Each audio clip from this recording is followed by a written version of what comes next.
Hello friends, मेरा नाम जगविंदर है। चलिए इस वीडियो में हम सीखते हैं कि विंडोज सर्वर 2012 में हम VHDs को कैसे क्रिएट और माउंट कर सकते हैं।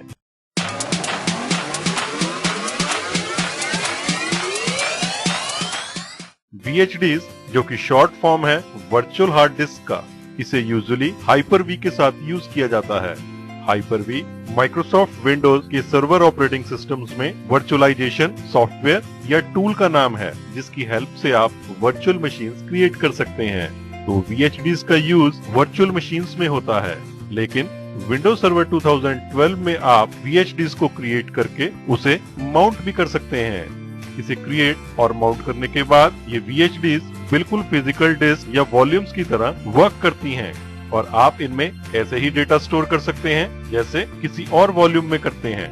आप इसे फॉर्मेट करके इसे ड्राइव लेटर भी दे सकते हैं और जब आपको इसकी जरूरत ना हो आप इसे डिस्क माउंट कर सकते हैं। डिस्क माउंट होने के बाद VHD स्टोर्ड डेटा को पैक करके एक फाइल में सेव कर देती है, या दूसरे शब्दों में कहें कि VHD एक फाइल ही है जिसे कि आप जरूरत पड़ने पे एज अ वॉल्यूम माउंट कर सकते हैं, और जब आपको उसकी जरूरत ना हो तो आप उसे डिसमाउंट करके किसी भी दूसरी फाइल की तरह रख सकते हैं। और अगर आपको कभी जरूरत पड़े तो आप इसे किसी दूसरी जगह पे कॉपी भी कर सकते हैं और आसानी से मूव भी कर सकते हैं।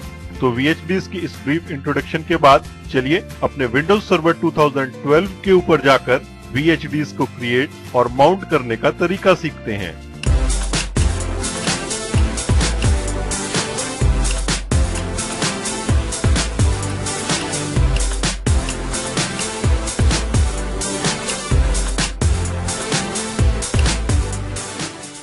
देखिए मैं अपने विंडोज सर्वर 2012 के ऊपर आ गया। यहाँ आने के बाद मैं अपने माउस पॉइंटर को लेफ्ट बॉटम कॉर्नर पे लेके जाता हूँ और यहाँ पे स्टार्ट या विंडोज बटन पे राइट क्लिक करता हूँ। इसके बाद यहाँ से कॉन्टेक्स्ट मेनू में से या तो आप कंप्यूटर मैनेजमेंट को ओपन कर सकते हैं या फिर डायरेक्टली डिस्क से रिलेटेड टास्क को परफॉर्म करने के लिए डिस्क मैनेजमेंट को ओपन किया जा सकता है। इन टूल्स की हेल्प से आप डिस्क से रिलेटेड मैनेजमेंट टास्क परफॉर्म कर सकते हैं। डिस्क मैनेजमेंट यूटिलिटी को दो नई हार्ड डिस्क मिली है जिसे वो इनिशियलाइज करना चाहता है। इसे हम कैंसिल करते हैं और इसके बाद एक नई VHD क्रिएट करने के लिए हमें पहले डिस्क पे उस लोकेशन के बारे में सोचना चाहिए जहाँ पे हम इसे सेव करना चाहते हैं, और ये VHD किस साइज की हो इसके बारे में भी हमें प्लान करना चाहिए। हम इसे सिर्फ टेस्ट एनवायरनमेंट में यूज कर रहे हैं, तो देखिए इस डिस्क 0 में कुछ अनएलोकेटेड स्पेस है जिसका की अप्रोक्सीमेट साइज 40 GB है। मैं इसे राइट क्लिक करके एक नया सिंपल वॉल्यूम क्रिएट कर लेता हूं ताकि हम इस वॉल्यूम के ऊपर इस VHD या VHD फाइल को सेव कर सकें। तो नेक्स्ट करके और लास्ट में फिनिश करके एक नया वॉल्यूम क्रिएट करते हैं। ये हेल्दी स्टेट में आ गया है और इसे ड्राइव लेटर E असाइन हुआ है। तो चलिए यहाँ से देख भी लेते हैं। तो माई कंप्यूटर में देखिए आपको नया वॉल्यूम मिल रहा है जिसका अप्रोक्सीमेट साइज 39 GB के आसपास है और इसे ड्राइव लेटर E असाइन हुआ है। इसी E वॉल्यूम के ऊपर हम VHD फाइल को क्रिएट करेंगे। तो मैं इसे यहाँ से मिनिमाइज करता हूँ, एक्शंस में जाता हूँ और यहाँ पे नई VHD फाइल को क्रिएट करने के लिए क्रिएट VHD पे क्लिक करता हूँ। तो देखिए एक पॉपअप विंडो आपके सामने आया है जहाँ पे सबसे पहले आपसे फिजिकल हार्ड डिस्क के ऊपर इस वर्चुअल हार्ड डिस्क की लोकेशन के बारे में पूछा जा रहा है।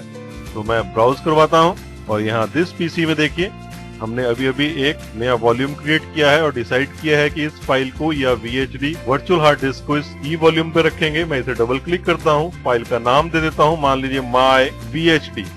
सेव पे क्लिक करता हूँ। इसके आगे वर्चुअल हार्ड डिस्क का साइज आप MBs, GBs या TBs में यानी कि टेराबाइट्स में दे सकते हैं। तो हम मान लीजिए इसका साइज देते हैं 10 GB। उसके बाद यहाँ पे आपको वर्चुअल हार्ड डिस्क के दो फॉर्मेट्स दिखाई दे रहे हैं। VHD फॉर्मेट लगभग 2 टेराबाइट साइज के वर्चुअल डिस्क को सपोर्ट करता है।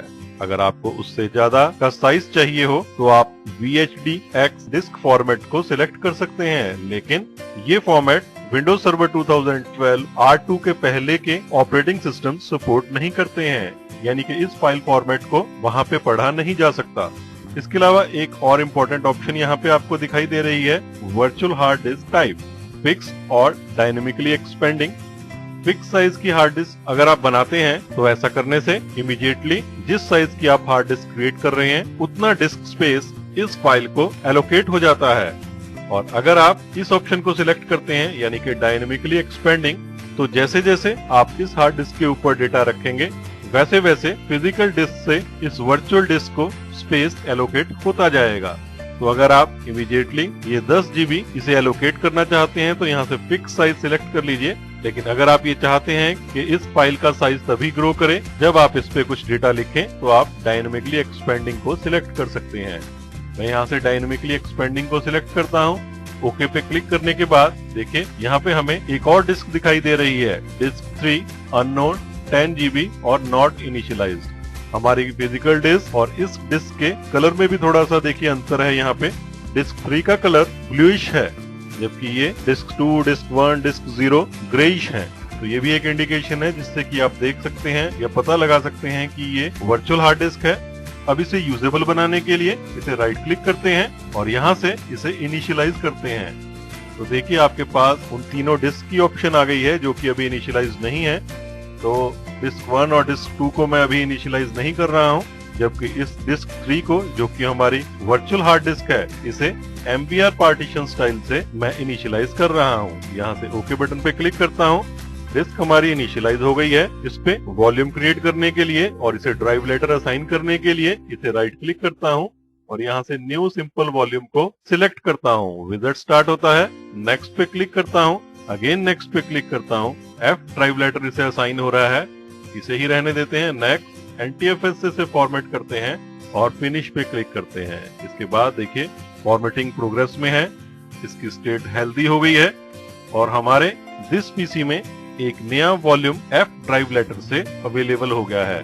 तो देखिए यहाँ पे इसे देखने से कुछ पता नहीं लगता है कि ये वर्चुअल हार्ड डिस्क है या फिजिकल हार्ड डिस्क, जबकि डिस्क मैनेजमेंट में जाके ही इस चीज का पता लगता है कि ये एक फाइल है जिसे कि आपने माउंट किया है एज अ वॉल्यूम।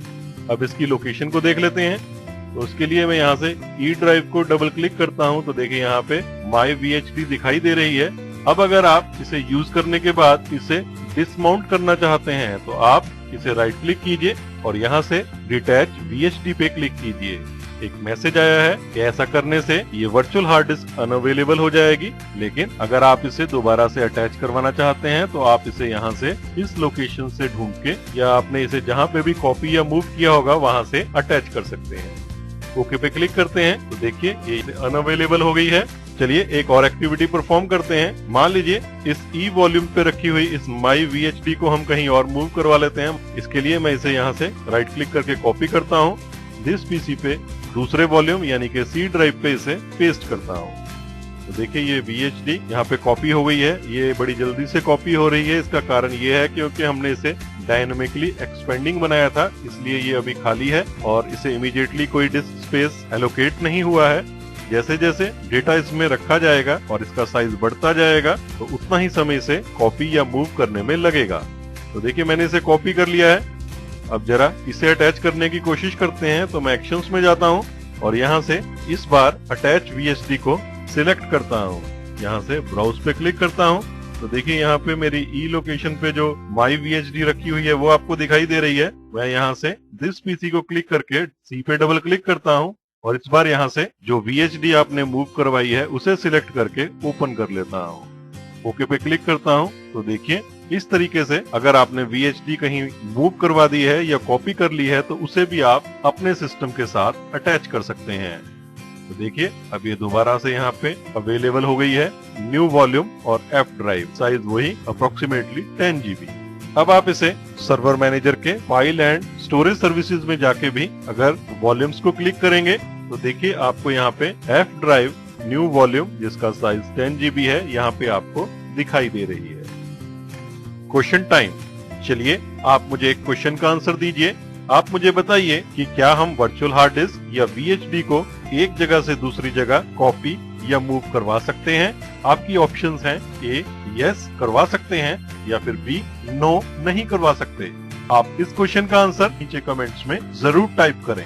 अगर आपको वीडियो पसंद आया है तो आप लाइक बटन को प्रेस करना ना भूलें। नए और लेटेस्ट वीडियोस की इंफॉर्मेशन अपने मेल बॉक्स में पाने के लिए चैनल पे सब्सक्राइब करें। तो इस वीडियो में हमने सीखा कि हम विंडोज सर्वर 2012 में VHD यानी कि वर्चुअल हार्ड डिस्क को कैसे क्रिएट और माउंट कर सकते हैं। उम्मीद है आपको वीडियो पसंद आया होगा। तो इस वीडियो में इतना ही। Thanks for watching.